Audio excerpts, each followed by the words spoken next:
पहला कुरिन्थियों 3:9 में लिखा है, क्योंकि हम परमेश्वर के सहकर्मी हैं। इंग्लिश में देखिए लिखा है, for we are labourers together with God. मतलब परमेश्वर के साथ काम करने वाले मजदूर हैं हम लोग। और परमेश्वर के साथ काम करना ये एक बहुत बड़ा चैलेंज है हमारे लिए, क्योंकि इसके लिए आपको परमेश्वर के आत्मा से ट्यून इन होना बहुत जरूरी है। आपको परमेश्वर से आगे भी नहीं दौड़ना है और ना ही पीछे रहना है उसकी योजनाओं से। और यही वो एरिया है जहां पर हर विश्वासी चूकता जरूर है। या तो हम परमेश्वर की सुनने में, मानने में चूक जाते हैं, या तो उससे तेज दौड़ जाते हैं, और या तो फिर पीछे रह जाते हैं परमेश्वर की योजनाओं से। अब इसका एक एग्जाम्पल मैं नए नियम से और एक पुराने नियम से देता हूँ कि कैसे परमेश्वर के साथ कुछ लोगों ने ट्यून इन किया। आपको एस्तर रानी याद होगी। जब एस्तर रानी हामान को और छेर्स राजा को अपने भोज में बुलाती है, 2-3 दिन के अंदर ही राजा 3 बार एक सवाल करता है, लेकिन रानी बड़ी ट्यून इन थी परमेश्वर के आत्मा से। एस्तर 5:3।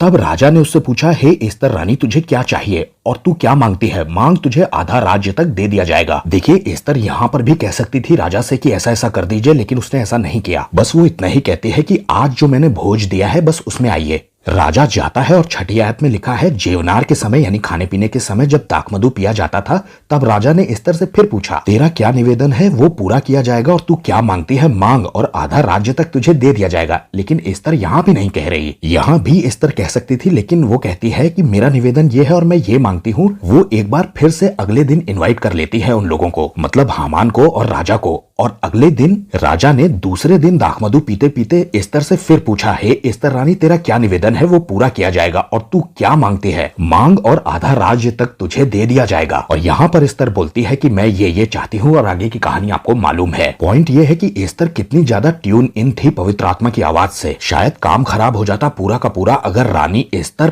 पहले ही दिन में, जब राजा ने 2 बार पूछा, तब यस कर देती। दोस्तों, यही है सहकर्मी होना। काम परमेश्वर का है, हमें परमेश्वर का हाथ बटाना है। परमेश्वर से आगे नहीं दौड़ना है, जैसा कि अब्राहम ने दौड़ा था। बिना पूछे ही हाजिरा के साथ इश्माइल को पैदा कर लिया, और कहानी देखिए आज तक बिगड़ी हुई है। परमेश्वर से ट्यून इन होना बहुत जरूरी है, और इसके लिए आपको सेंसिटिव होना पड़ेगा कि वो हर परिस्थिति में, हर माहौल में कह क्या रहा है। नए नियम में देखें तो फिलिप द इवेंजलिस्ट भी पवित्र आत्मा से बहुत ज्यादा ट्यून इन था। उसने कंदाके की रानी के जो खोजे को बपतिस्मा दिया था, वहां पर एक बड़ी अजीब सी बात लिखी हुई है, और वो बताती है कि वो पवित्र आत्मा से कितना ज्यादा ट्यून इन था। प्रेरितों के काम 8:29। तब आत्मा ने फिलिप्पुस से कहा, निकट जाकर इस रथ के साथ हो ले। और फिलिप्पुस ने उस ओर दौड़कर उसे यशाया भविष्यवक्ता की पुस्तक पढ़ते हुए सुना और पूछा कि जो तुम पढ़ रहे हो क्या समझ में भी आ रहा है तुम्हें कि नहीं? लेकिन ध्यान दीजिए, फिलिप्पुस को दौड़ना पड़ा रथ के साथ पवित्र आत्मा की आवाज सुन करके। लेकिन जब फिलिप्पुस उसे बपतिस्मा दे देता है, तब 39 आयत में लिखा है, जब वे जल में से निकल करके ऊपर आए तो प्रभु का आत्मा फिलिप्पुस को उठा ले गया। दोस्तों, ये फिलिप्पुस का स्पिरिट में ट्रेवल करना है। तो खोजे ने उसे फिर ना देखा, और वो आनंद करते हुए अपने मार्ग में चला गया। और आगे लिखा है, और फिलिप जो था वो अशदोद में आकर के निकला। फिलिप्पुस ये ट्रेवल इसलिए कर पाया स्पिरिट में, क्योंकि वो पवित्र आत्मा की